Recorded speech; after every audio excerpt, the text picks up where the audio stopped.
Welcome to the Slop Farm. Enjoy the video. You start by exporting the CAD file and assigning geospatial coordinates. This is critical.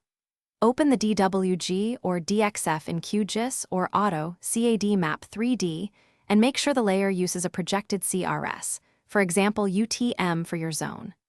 Once the geometry lines up with real-world coordinates, export a georeferenced raster, a geotiff, or an image paired with a world file. This gives you a spatially aware image that Google Earth can place precisely. Now save that file and get ready to import.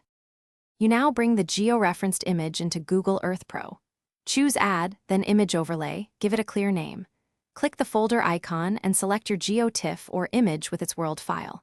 Once loaded, reduce opacity to about 30 to 60% so you can see underlying imagery while aligning. Then drag the corner handles, rotate, and refine placement manually, or enter precise coordinates in the Location tab.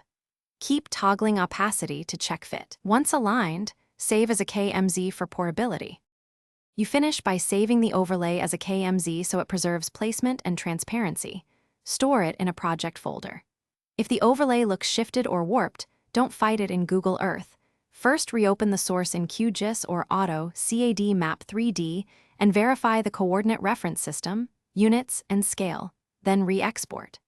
For tiny adjustments, you can nudge corners inside Google Earth, but for systematic offsets, reproject and export a corrected geotiff. One tip, always keep the original CAD and an intermediate georeference. Thanks for watching. Consider subscribing if we helped you today.